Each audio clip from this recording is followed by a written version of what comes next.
Bonjour, bonsoir bien-aimés dans le Seigneur. Au fait, ça dépend dans n'importe quel coin du planète où vous pouvez vous trouver.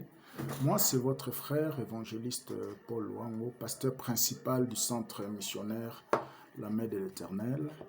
Je vais juste prendre un peu de votre temps pour que nous puissions nous partager un peu sur un sujet euh, intitulé «Quelques raisons pour lesquelles j'aurai toujours l'assurance de mon salut».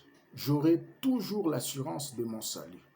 La notion du salut, une notion très fondamentale de la vie chrétienne. Parce que lorsqu'on a déjà des problèmes de compréhension sur la notion du salut, on va développer une foi erronée sur la personne de Jésus, sur les acquis du salut, sur l'œuvre de la croix, et par conséquent, on aura une foi biaisée, une vie chrétienne instable, insatisfaite, qui manque de joie, et c'est très très dangereux. Voilà pourquoi nous avons touché, le Saint-Esprit nous a mis à cœur de partager un peu sur ces choses. Le but de cette exhortation, c'est juste de toucher une âme, affermir une âme. Loin de là, peut-être une pensée de répondre à un camp contre un autre. Ce n'est pas vraiment dans nos habitudes de faire des polémiques dans les choses de Dieu. Hébreux chapitre 10e, verset 14e. Hébreux 10, 14. C'est car par une seule offrande, il a ramené à la perfection pour toujours ceux qui sont sanctifiés. Retenez bien, pour toujours. Il a ramené à la perfection pour toujours. La première raison pour laquelle je veux toujours avoir l'assurance de mon salut, c'est que j'ai donné ma vie à Jésus. Je me suis repenti de mes péchés, de la vie du monde.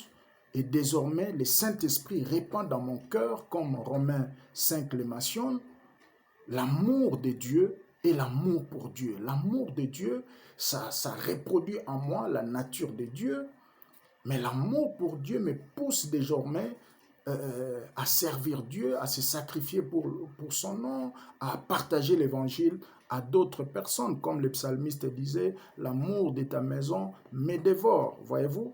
Et deuxième raison pour laquelle j'aurai toujours l'assurance de mon salut, et que le salut est un don de Dieu, voyez, est un don de Dieu, et les dons de Dieu sont irrévocables, comme les mentionne dans Romains chapitre 11, au verset 29e, voyez, c'est quelque chose qui vient de Dieu, ça ne vient pas de moi, ça ne vient pas d'un homme de ce monde. Le salut vient de Dieu, c'est un don.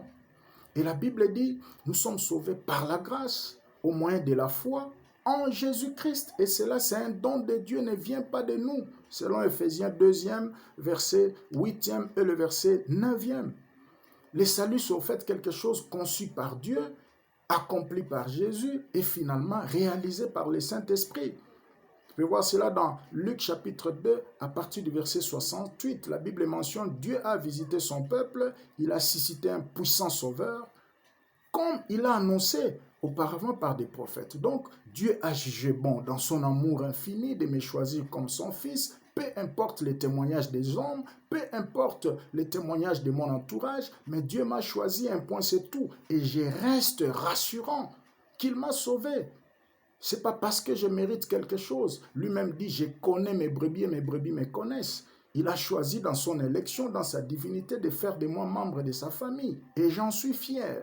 Et je ne dois pas perdre cette assurance. Voyez-vous? Et troisième raison pour laquelle je ne peux pas perdre mon assurance du salut, c'est que le sacrifice de Jésus a été suffisant. Le sacrifice de la croix, comme le mentionne bien Hébreux 10, verset 14. Par une seule offrande, il a ramené à la perfection une fois pour toutes et pour toujours les sanctifiés. Si bien que la Bible nous recommande dans Philippiens 2, à partir du verset 12, que nous devons travailler avec crainte et tremblement pour notre salut. Mais nous ne devons pas oublier que tout est grâce, mes amis. Nous ne méritons rien du tout. Et la Bible le mentionne bien.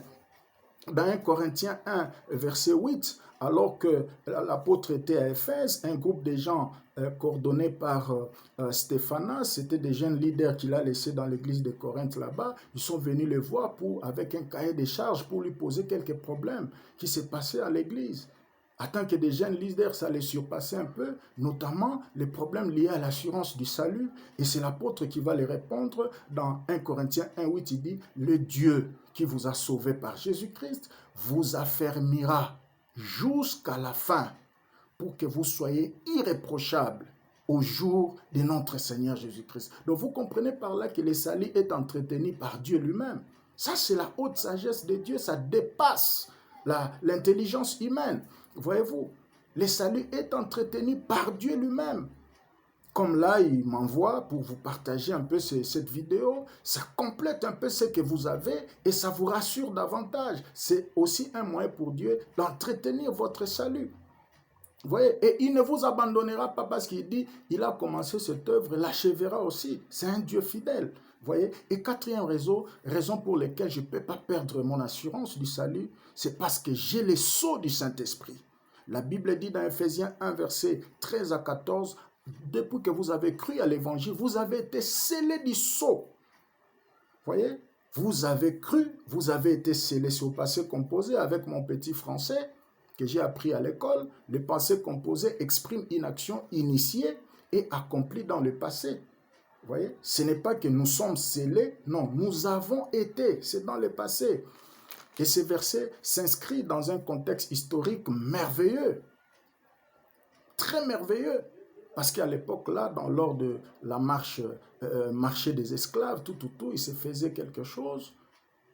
À un temps, les esclaves pouvaient être libérés parce que le temps était fini, un tas de trucs. Mais si jamais l'esclave juge bien de rester avec son maître, il sera scellé de nouveau et cette fois-là, ça sera un sceau éternel. Vous voyez? Et ce sceau éternel qui va lui marquer, qui va lui donner droit à une appartenance définitive de son maître. Même s'il fouillait, il allait ailleurs, quand on va regarder autour de lui, on voit ce sceau, on va lui retourner auprès de son maître. Voyez-vous? C'est de même que nous sommes venus au Seigneur volontiers, nous avons accepté l'évangile et il nous a marqué de son sceau. Et ce sceau-là reste éternel. Personne ne peut nous arracher entre ses mains. Voyez-vous? C'est ici que je contredis cette pensée de la religion Bouddha qui dit l'homme est le Dieu de sa vie. C'est faux, c'est archi faux. Vous voyez? La Bible le mentionne bien dans Psaume 31, verset 16. La Bible dit mes destinées sont entre tes mains. Vous voyez? Et vous connaissez l'histoire, à chaque fois que Israël cherchait à prendre ses destinées en main, c'était catastrophique. Voyez-vous? L'homme n'est pas le maître de sa vie, l'homme n'est pas le maître de son souffle. Et cinquième raison pour laquelle je dois fonder mon assurance du salut, c'est à cause de la puissance et de la fidélité de Dieu. Dieu est fidèle, Dieu ne se répand pas de ses dons. Dieu reste fidèle. Voyez-vous? Il ne se répand pas de ses dons et de ses grâces. Il est le seul qui a dit, je m'en vais au Père, je vais vous préparer une place et je reviendrai vous prendre afin que là où je serai, vous y soyez aussi. Aucun chef de religion n'a dit ça. Aucun d'entre eux, ni Bouddha, ni Mahomet, ni autre chef. Parce qu'il était sûr de ce qu'il faisait. Et je lui fais confiance. Il nous prépare une place et il reviendra bientôt pour me prendre. Et c'est très bientôt son arrivée, son retour.